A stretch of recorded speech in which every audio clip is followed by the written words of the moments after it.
सभी किसान मित्रों को नमस्कार। स्वागत है आप सभी का हमारे YouTube channel infotech farming leader में। किसान मित्रों, दिनांक है आज 27 अप्रैल 2022, वार है बुधवार।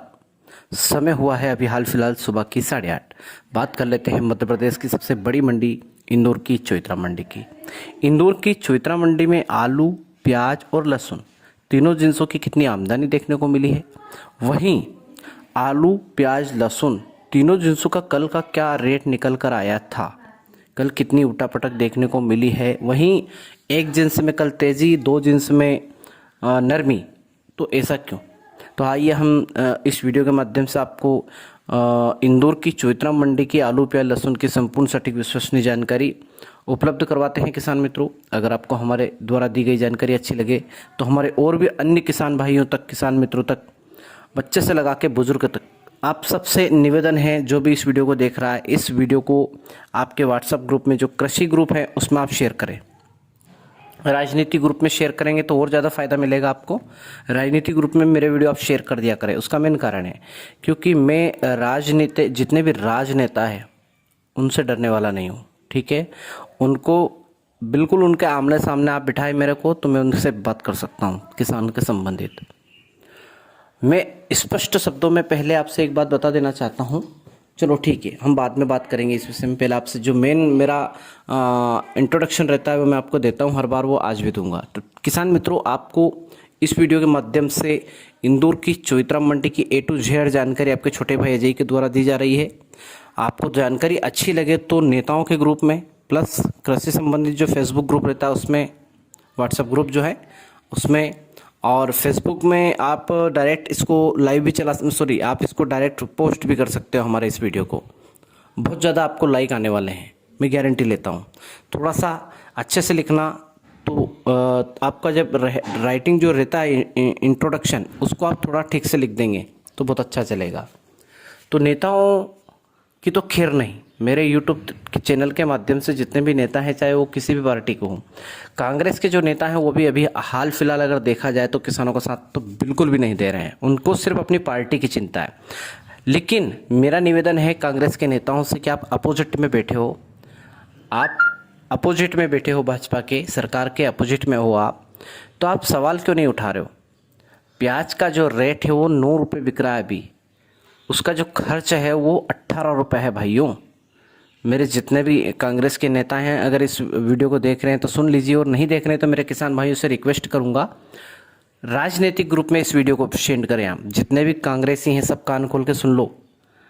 आपको सबसे बेस्ट मुद्दा है, आप किसानों का साथ पकड़ लो। किसी भी चीज़ का साथ पकड़ने की ज़रूरत आपको नहीं पड़ेगी। अगर आपको वापस सत्ता में आना है तो किसानों का सपोर्ट करो, धरना दो, आंदोलन करो, कुछ भी करो, लेकिन किसानों के साथ रहो, किसानों के सपोर्ट करो। किसानों के जो प्याज, लहसुन, आलू है, इन तीनों जिनसों के भाव के संबंध में बात करो। स्वामीनाथन रिपोर्ट लागू करवाओ ताकि हमारा जो गेहूं, मक्का, ज्वार का भाव है वो सही मिल सके, ठीक है। गेहूं का भाव और एक सरकारी टीचर की तनख्वाह अगर मैं मिलान करूं दोनों का, तो सन 1980 में जिस टाइम पे हमारे भारत में गेहूं बहुत कम जगह मिलता था, यानी कि हमारे गांव में तो गेहूं को कोई पहचानता ही नहीं था। सन 1980 में हमारे यहाँ पहचान बनी गेहूं की 1990 से, 90-95 से, ठीक है।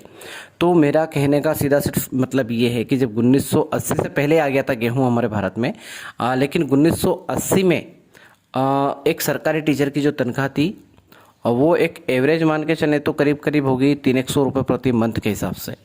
वहीं एक गेहूं का जो रेट अगर बताऊं मैं आपको, तो इसका जो रेट है वो भी लगभग ये मान के चलें कि 200-250 या 150 रुपये प्रति कुंटल के हिसाब से होगा। पूरा एग्जैक्ट मुझे पता नहीं है, लेकिन मैं एक अनुमानित बता रहा हूं आपको, एक अनुमानित बात। आप देखिए कि सन 1980 में हमारा जो गेहूं का रेट था वो 150 रुपये था। 2022 में क्या रेट है? 2015 रुपये। कितने परसेंट बढ़ा या कितना गुना बढ़ा? ज़्यादा से ज़्यादा 7 गुना बढ़ा, 10 गुना बढ़ा, 15 गुना बढ़ गया, ठीक है। इतना ज़्यादा नहीं बढ़ा, लेकिन मान के चलो 10 गुना बढ़ गया। अब वहीं पे आप एक सरकारी टीचर की तनख्वाह कितना गुना बढ़ी? 1000 गुना बढ़ा दी उन्होंने। जहाँ 150 रुपये मिलते थे 1980 में, वहाँ आज 60,000 रुपये मिल रहे हैं।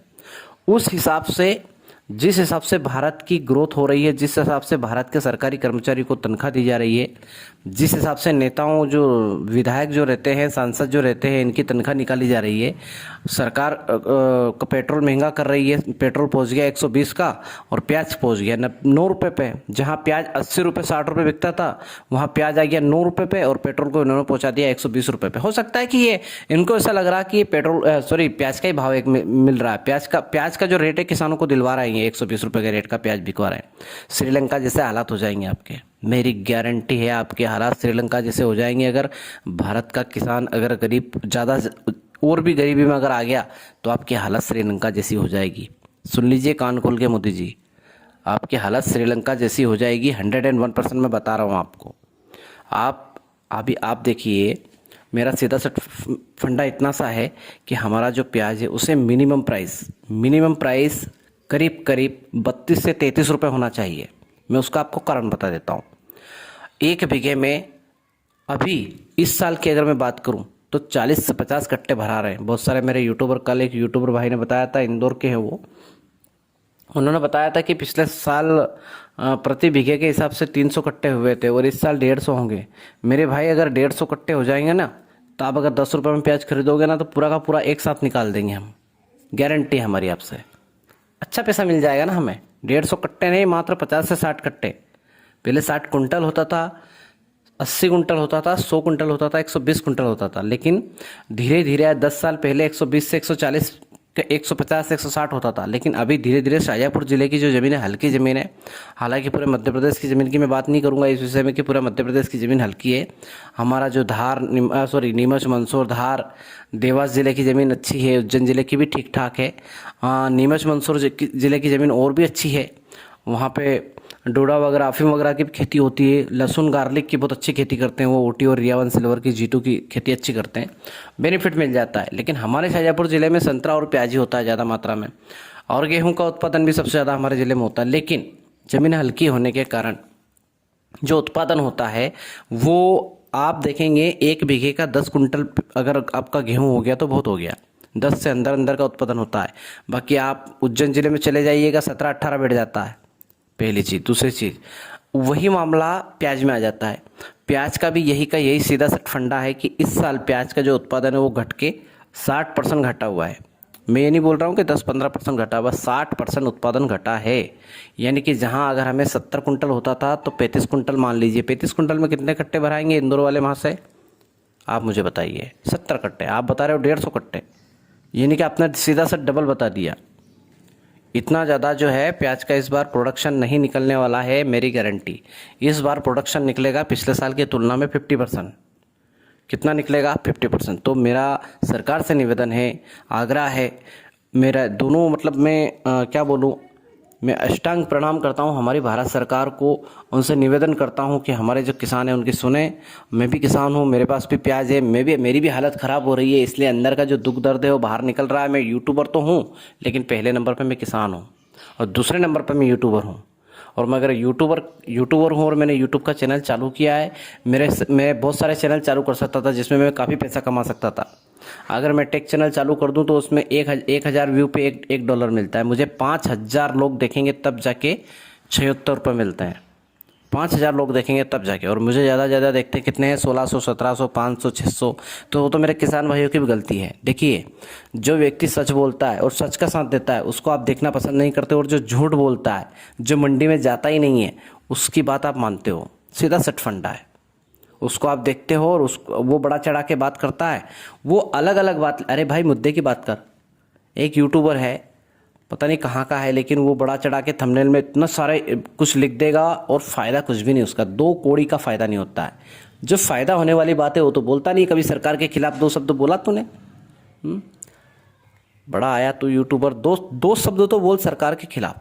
मैं बोल रहा हूँ, बिल्कुल हाई लेवल तरीके से बोल रहा हूँ। मोदी जी और शिवराज सिंह मामा जी, आप दोनों सुन लीजिए, इस साल आपको किसान उखाड़ के फेंकेंगे, उखाड़ के, और कांग्रेस को बिठाएंगे फिर से। गारंटी के साथ बता रहा हूँ मैं आपको।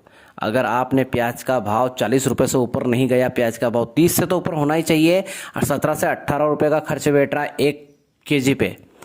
1 किलो प्याज का उत्पादन लेने में 18 रुपये का खर्च है हमारा। अगर आप 9 रुपये में लेंगे ना तो 9 रुपये का तो हमारा घाटा हो रहा है। यानी कि लोगों को किसान, या तो किसान ज़मीन बेच के साहूकार का पैसा दे, या फिर किसान आत्महत्या करे। चलो ठीक है, दोनों नहीं कर रहा है तो ज़मीन बेचे, ज़मीन बेच के पैसा दे या आत्महत्या करे। और दोनों नहीं कर रहा है तो फिर क्या करेगा? गधा हिमालय, उसको भी करना पड़ेगी मजदूरी। जो किसान बन के बैठा है उससे कल मजदूरी करना पड़ेगी सिटी में आके, फैक्ट्री में आके। और मोदी जी का एक ही सिस्टम है, वो मैं जान गया हूँ क्या है। उनका मेन मकसद है व्यापार, बड़े बिजनेसमैन के साथ रहें। बड़े बिजनेसमैन का टैक्स आता है, किसान क्या देता है? अरे भाई, किसान तुमको खाने के लिए अन्न देता है, जिसका आप स्वाद लेते हो ना, बिल्कुल उंगलियां चाट चाट के, वो किसान देता है आपको खाने के लिए। क्या आप खुद नहीं कमाते हो? खुद कभी खेत में नहीं उतरते हो, सब दिखावा करते हो। मैं एक सांसद विधायक से लगा के, एक छोटे कार्यकर्ता से लगा के प्रधानमंत्री तक की बात कर रहा हूँ। आप कोई खेती नहीं करते हो, फ्री की तनख्वाह लेते हो आप, और अंड संड आप पुलिस फोर्स लगाते हो आपके पीछे। कितना खर्च बैठता है इसका? कभी किसानों को भी तो सोचो, किसानों के बारे में भी सोचो ना। ठीक है, आप हिंदुत्व के बारे में सोचते हो, मैं भी राजपूत हूँ और मैं भी हिंदुत्व के बारे में सोचता हूँ, और मैं खुद भाजपा में हूँ, लेकिन इसका मतलब ये नहीं कि मैं सब किसानों का गला कटवा दूँ। आप अगर 2-5 साल और रहेंगे ना तो किसान 100% ज़मीन बेच के सिटी में आ जाएंगे, और अपने जो फैक्ट्रियाँ खुलवाइए ना अपने बड़े बड़े व्यापारियों से, बिजनेसमैनों से, बस उन बिजनेसमैन का जो है फैक्ट्री में काम करेंगे किसान आने वाले कुछ समय में। बिहार तो खाली हो गया, मध्य प्रदेश को खाली करने की चल रही है आपकी तैयारी, मामा जी की और दोनों की। तो मेरा निवेदन है आपसे, ऐसा ना करें, वरना आप 2023 में मुझे लगता है गुजरात आप चले जाओगे मोदी जी। और आपसे निवेदन है मामा जी, आप भी आपके गांव पधार जाओगे 2023 में। अगर इस बार आपने प्याज का भाव 40 रुपये से ऊपर नहीं किया तो 100% सरकार गिरेगी आपकी, मैं दावे से कह रहा हूँ। 40 रुपये अगर प्याज पहुँचा तो सरकार पुनः बनेगी, और हम खुद कोशिश करेंगे आपको बनाने की। तो ये निवेदन है आपसे। गार्लिक का आप देख लीजिए, गार्लिक 4500, 5000, पौने 6000 पे पहुँच गया, फिर 4500 पे आया, और कल 3600-3700 रुपये का रेट रहा। तो ये कौन सी बात है? तो मेरा सिर्फ इतना सा कहने का मतलब है आपसे कि इन तीनों चीज़ों का, तीनों जिनसों का आज आप रेट बढ़वाइए, और ज़्यादा से ज़्यादा आपको 8 दिन है, 8 दिन में आप रेट बढ़वाइए, वरना किसान 100% धरना देंगे और मंडियों में ताले लगवा देंगे। और मेरा तो सभी किसान भाइयों से एक ही निवेदन है, मंडियों में जाना बंद कर दे कुछ समय के लिए। ठीक है, आपको जितनी ज़रूरत है पैसे की, कि हाँ ठीक है, आपको प्याज का हार्वेस्टिंग करना, आपने गेहूं बेच दिया, चलो ठीक है, गेहूं का पैसा आ गया ना, बस गेहूं के पैसे से काम चला लीजिए। और मामा जी एक निवेदन और था आपसे, ये पैसा डाल दीजिए किसानों का। क्यों किसानों को उल्लू बना रहे हैं? मैंने अभी देखा है अडानी पोर्ट के द्वारा और दूसरे जितने भी पोर्ट हैं उनके द्वारा आपने गेहूं के जहाज़ भर भर के भेज दिए हैं विदेशों में, और पैसा किसानों के पास आ नहीं रहा है। मुझे खुद को, मैंने अभी करीबन 15 दिन से ऊपर हो गया मुझे खुद को गेहूं बेचे हुए सोसाइटी में, लेकिन मेरा खुद का पेमेंट नहीं आया है। तो मेरा आपसे निवेदन है, किसान भाइयों का पेमेंट तुरंत कीजिए। नगद का प्रावधान था, नगद पेमेंट कीजिए, 3 दिन के अंदर अंदर पेमेंट आ जाना चाहिए सभी का। ठीक है, और जितने भी मेरे किसान भाई हैं, आप कान खोल के सुन लो, जितनी ज़रूरत हो पैसे की उतना माल बेच दो, बाकी स्टॉक कर लो पूरा का पूरा। सड़ेगा तो घर में सड़ जाएगा, लेकिन जितना हो सके ज़्यादा से ज़्यादा स्टॉक करो हर चीज़ को। अब इन व्यापारियों से भी बच के रहो, बिचौलियों से भी बच के रहो, और सरकार से बच के रहो। जब इनके पास कुछ चीज़ जाएगी नहीं मंडी में, इनके पास कुछ बचेगा नहीं मंडियों में, ये झक मरा के हमें भाव देंगे। तो मेरा तो सीधा फंडा है, मंडियों में जाना बंद करो, जितना हो सके उतना मंडियों में कम माल लेके जाओ, जितनी ज़रूरत हो उतना लेके चले जाइए। जितने भी साहूकार हैं उन्हें बोलिए 2 महीने 3 महीने बाद देंगे। खेती के संबंधित आपको पैसा चाहिए, उतना आपने गेहूं बेच दिया है। तो मेरा सबसे ये निवेदन है, इसका आप स्वीकारिएगा। चलते हैं, शुरुआत कर लेते हैं वीडियो की। कल का भाव देख लेते हैं। बिल्कुल ना खुश हैं अपन कल के भाव से। 900 रुपये प्रति क्विंटल के हिसाब से प्याज बिका है। कल इक्का दुक्का 8,000 रुपये तक गया है। वहीं अगर देखा जाए तो लहसुन भी करीब करीब 3500-3600 रुपये बिकी है। देसी G2 उठी की अगर बात करें तो 4,042-4500 रुपये तक गई है। वहीं बात करें हम आलू की, तो आलू का रेट अच्छा खासा है। 1400 1450 रुपये आलू बिका है। बढ़िया रेट है आलू का, उसमें कोई दिक्कत वाली बात नहीं है। आलू का जो रेट है वो अच्छा मिला है, लेकिन आलू भी 20 रुपये तक बिकना चाहिए, ये आपसे निवेदन है। आज की आवक की बात कर लेते हैं। लहसुन में थोड़ा सा इजाफा हुआ है। आज लहसुन 45,000 कट्टे, प्याज 50,000 कट्टे। वहीं आलू की अगर बात करें तो 23-24,000 कट्टे ही आज की आवक देखने को हमें मंडी में मिली है। किसान मित्रों, आपको यह वीडियो कैसा लगा? आप कमेंट बॉक्स में जाके कमेंट जरूर कीजिएगा। कमेंट में आप या थैंक्स लिखते हैं, थैंक्स की जगह आप कुछ और भी लिख सकते हैं कि आप लाइव वीडियो बनाएं, ये भी लिख सकते हैं। या फिर आप सपोर्ट करने के लिए आप कह सकते हैं कि हम आपका सपोर्ट, फुल सपोर्ट है हमारा भी आपको। जिस दिन हम कुछ ऐसा करें धरने वरने का, उस दिन यूट्यूबर पे जितने मेरे भाई हैं वो आ सकते हैं मंडी में, जिस मंडी में बुलाऊँ अगर आ सकते हैं तो 100% हम कामयाब रहेंगे। और जितने भी मेरे भाजपा भारतीय किसान संघ के अध्यक्ष और कांग्रेस किसान संघ के अध्यक्ष हैं, उनसे भी निवेदन है कि सरकार की सुध ले, किसानों की सुध ले और सरकार की बैंड बजाएं, सरकार के खिलाफ बोलें, ताकि सरकार कुछ हमारे लिए, किसानों के लिए कुछ कदम उठाएं। इन्होंने पेट्रोल तो पहुंचा दिया 120 पे, डीजल पहुंचा दिया 102 रुपये पे, 101 से 102 रुपये पे, और प्याज को पहुंचा दिया 9 रुपये पे। तो ये कहाँ का इंसाफ है? कांग्रेस की सरकार में हमें प्याज का जो रेट है वो मिलता था 70 रुपये, 80 रुपये, हम बहुत खुश थे। लेकिन आज हमें जो रेट मिलता है वो 9 रुपये। खुश नहीं, ना खुश भी नहीं, बिल्कुल इतना ज़्यादा गुस्सा भरा हुआ है ना किसानों के अंदर, कूट कूट के कि उखाड़ के फेंक देंगे भाजपा की सरकार को इस साल, गारंटी है मेरी आपसे। और आप सब यही करेंगे इस साल, भाजपा की सरकार को उखाड़ के फेंकना है, हिंदुत्व के एजेंडे में बिल्कुल भी नहीं आना है। मैं बता रहा हूँ आपको, मैं खुद भाजपा का हूँ, लेकिन मैं भाजपा में वोट नहीं दूंगा इस साल, 100% बता रहा हूँ आपको। हिंदुत्व की बात जो करता है वो हिंदुत्व की अगर बात करता है तो उसको हिंदू मुस्लिम में कोई विवाद नहीं होना चाहिए। मुस्लिम भी भारत का हिस्सा है और भारत में रहने वाले हैं, क्योंकि भारत में हिंदुओं ने जितना हिंदुओं ने बलिदान दिया इस देश के लिए, उतना मुसलमानों ने भी दिया है। इस देश के लिए बलिदान मुसलमानों ने भी दिया है। ऐसा नहीं है कि मुसलमानों ने इस देश के लिए बलिदान नहीं दिया है। अंग्रेजों को भगाने में बहुत ज़्यादा योगदान मुसलमानों का भी है। तो जितना हक यहाँ पर भारतवासी का, जो हिंदुओं का है, उतना ही हक मुसलमानों का भी है इस देश पे। ठीक है, कुछ गलत लोग हैं अल्पसंख्यक में, कुछ गलत लोग हैं, उसकी वजह से पूरी कौम गलत नहीं हो जाती है। जैसे शाजापुर के अंदर देख लें, एक मोहल्ला ऐसा है जो बदनाम है। इंदौर में एक मोहल्ला देख ले बदनाम है, तो सिर्फ मोहल्ले ही हैं, बाकी लोग तो ठीक है ना। तो आप सबको थोड़ी कोस सकते हैं। आप हिंदुत्व के एजेंडे को लेकर चुनाव नहीं जीत सकते इस साल आपको, इस बार आपको किसानों के साथ खड़ा होना पड़ेगा, आम जनता के साथ खड़ा होना पड़ेगा, और आम व्यक्ति के साथ खड़ा होना पड़ेगा, मजदूर के वर्ग के साथ खड़ा होना पड़ेगा, तभी आप सरकार बना सकते हो। अन्यथा सिर्फ एक एजेंडे को लेकर आप सरकार नहीं बना सकते। ये मेरा आपसे निवेदन है, किसानों की सुध लें आप, ठीक है। अगर हमारा यह वीडियो अच्छा लगा हो आपको तो कमेंट बॉक्स में जाके कमेंट कीजिए और हमारा मनोबल बढ़ाइए, ताकि हम और भी कुछ सरकार के खिलाफ आवाज़ उठा सके, सभी किसानों का साथ दे सके, आम जनता के को भी दिक्कत ना हो। इसलिए आम जनता का भी ध्यान रखें। और 40 रुपये तक प्याज का भाव जाने दें आप, 40 से ऊपर नहीं जाने दें, और बिचौलियों को समाप्त करें। मेरा निवेदन है मोदी जी आपसे ये। और आपने बहुत सारे अच्छे काम भी किए हैं। धारा 370 हटाई, आपने बहुत अच्छा काम किया है। राम मंदिर का शिलान्यास हुआ, राम मंदिर बन रहा है, वो भी बहुत अच्छा काम किया है। हिंदुत्व को जगाने की कोशिश की, बहुत अच्छी बात है। लेकिन किसानों का भी तो सोचिए, किसान कहाँ जाएंगे अगर उनके बारे में आप नहीं सोचेंगे तो, ठीक है। तो सभी किसान मित्रों का धन्यवाद। इस वीडियो को रखते हैं यहीं तक, आपसे मिलते हैं शाम को 6:30 बजे। अगर आपको हमारा वीडियो अच्छा लगा है तो इस वीडियो को शेयर कर दीजिएगा सभी ग्रुप में। सभी किसान मित्रों का धन्यवाद। जय जवान, जय किसान, जय हिंद, जय भारत।